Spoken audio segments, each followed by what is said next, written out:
100% है कि, लेकिन एक नारी के ऊपर कहीं ना कहीं एक नारी ही भारी होती है। क्योंकि किसी ने अपना बेटा खोया है, किसी ने अपना पति खोया है, किसी ने अपना बाप खोया है, तो हम लोग यही कहना चाहते हैं और अपने क्षेत्र में सभी को समझाएं कि हम नारियों का भी कोई अस्तित्व है, उसको सशक्त। हमारा देश जल रहा है, उस चीज़ के लिए आज एक महिला आगे बढ़ रही हैं उन सब चीज़ों को रोकने के लिए। यात्रा निकलेगा देश मानस का ये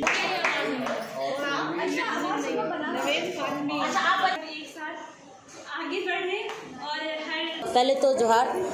मैं महिला थाना प्रभारी विंध्यवासिनी सिन्हा।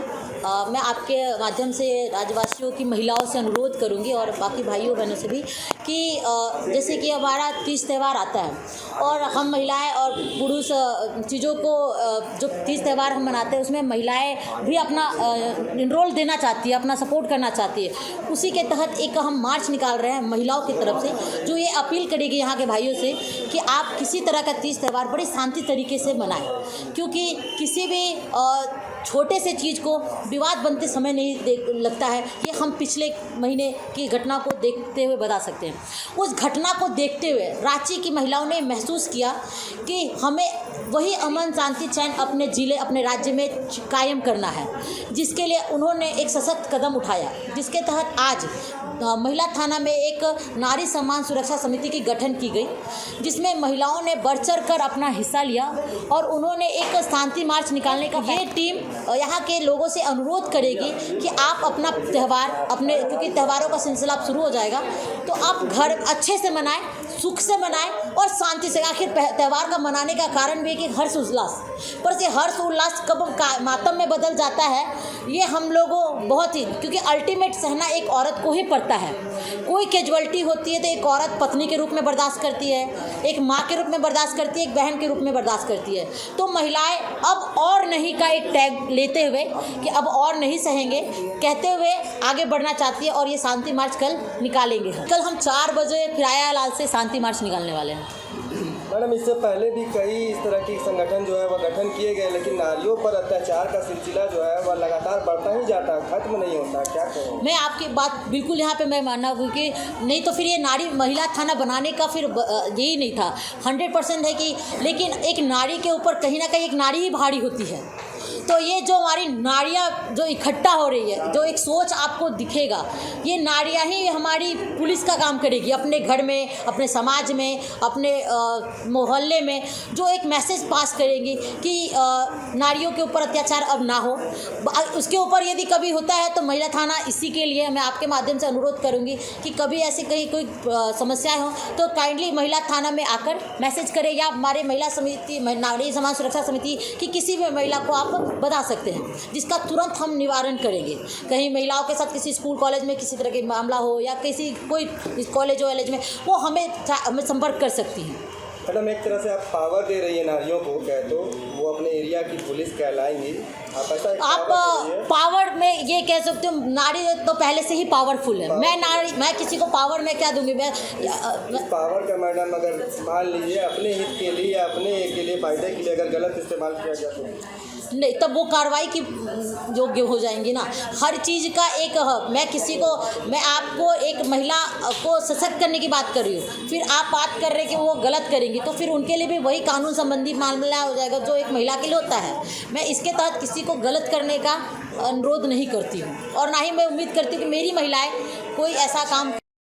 महिला सशक्तिकरण कार्यक्रम में आएंगे महिला थाना में, क्या कहेंगे? सबसे पहले तो थाना प्रभारी मैडम को बहुत बहुत धन्यवाद करती हूँ मैं कि हम नारी को इस बात में समझा और हम लोगों के सम्मान के लिए हम लोगों को ये अधिकार दिया। और नारी सुरक्षा समिति जो हम लोगों के लिए बन रही हैं, मैं चाहूँगी कि ज़्यादा से ज़्यादा महिलाएं इससे जुड़े और अपने क्षेत्र में सभी को समझाएं कि हम नारियों का भी कोई अस्तित्व है, उसको सशक्ति में लाना है और अपने आप को आगे लाते हुए अच्छे कामों को बढ़ाना है। समाज में आप लोगों को मतलब आप लोग ऐसा नारी देखती हैं तो क्या क्या परेशानियां, क्या क्या दिक्कतें हैं समाज में? समाज में देखिए परेशानियां तो अनेकों तरह की होती है, जैसे कि घर से निकलने से पहले ही सबको बताना पड़ता है, सब कुछ देखना पड़ता है। उसके बाद जब बाहर रोड में निकलते हैं हम लोग तो वहाँ पर लोगों की अलग अलग से प्रताड़ना छोड़ना पड़ता है। तो मैं चाहती हूँ कि जितने भी ऐसी महिलाएं हैं और जितने भी लोग हैं जो इस तरीके के करते हैं, अब सबको सुधर जाना चाहिए और अपने कामों पे ध्यान देना चाहिए। आप खुद देखते होंगे कि एक महिलाएं बहुत ज़्यादा परेशान है, घर पे ही उनके हस्बैंड हो।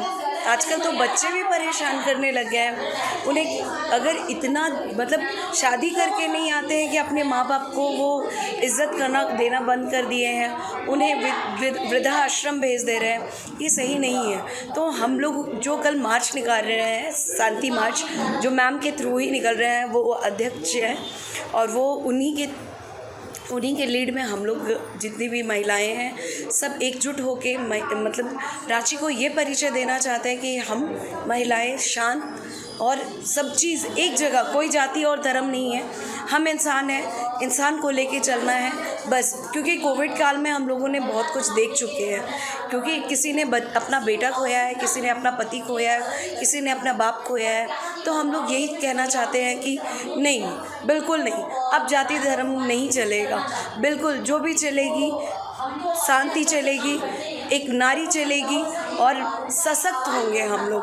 बिल्कुल कल वही चीज़ दिखाना चाहते हैं। फिराल लाल से हम लोग राजभवन तक ये शांति मार्च हम लोग करना चाह रहे हैं और जितनी भी महिलाओं से अपील है कि सब बढ़ चढ़ के इस चीज़ में हिस्सा लें।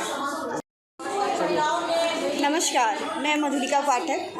आज हमें यहाँ पर सभी महिलाओं को बुलाया गया है। एक जो समिति का गठन हुआ है, महिला शांति समिति का जो गठन हुआ है, उनके लिए मुझे यहाँ आज बुलाया गया है और मुझे बहुत खुशी हो रही है कि इस तरह की कुछ आवाज़ उठाई जा रही है, क्योंकि जो चीज़ों को लेकर हमारा देश आज जल रहा है। अभी पिछले महीने ही जो हुआ था, जो सारे धर्म को लेकर, क्योंकि हम भारतीय हैं, यहाँ कोई धर्म नहीं रहता है, तो जो हमारा देश जल रहा है उस चीज़ के लिए आज एक महिला आगे बढ़ रही हैं उन सब चीज़ों को रोकने के लिए। क्योंकि हमारा जो जनरेशन है, इन सब चीज़ों से जो हमारा जनरेशन आगे का जनरेशन है, हमारे जो बच्चे हैं, वो उन पे बहुत प्रभाव पड़ेगा।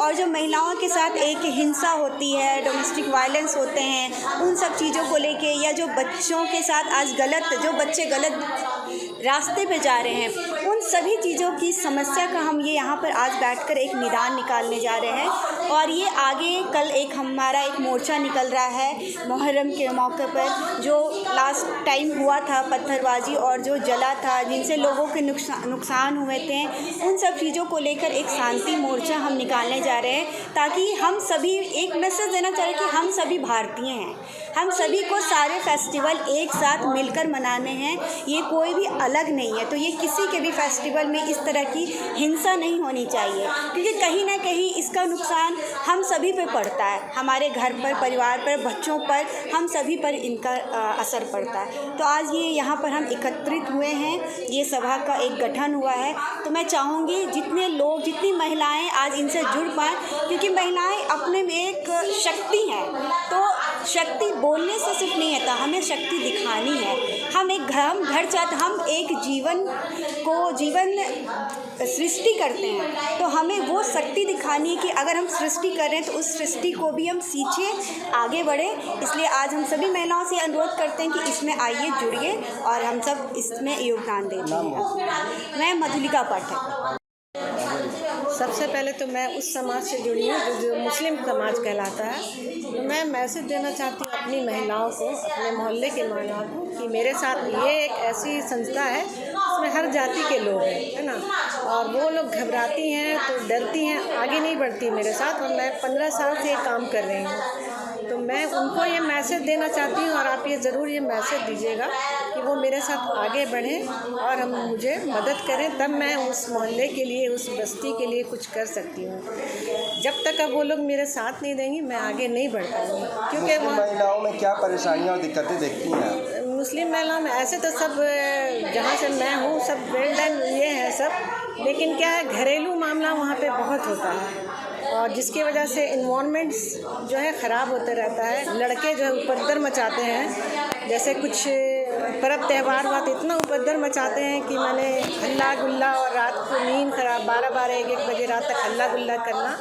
तो ये सब को मैं ये करना चाहती हूँ, लेकिन मेरे को जब तक सपोर्ट नहीं होगा किसी का तो मैं आगे नहीं बढ़ सकती। ख़ासकर अपनी महिलाओं से मैं कह दूँगी, आगे बढ़िए आप, जब तक आप आगे नहीं बढ़ेंगी तब तक का ये काम नहीं। मेरा नाम अफजल तबस्सुम है, मैं जमशेदपुर कोल्हान समिति से जुड़ी हुई हूँ।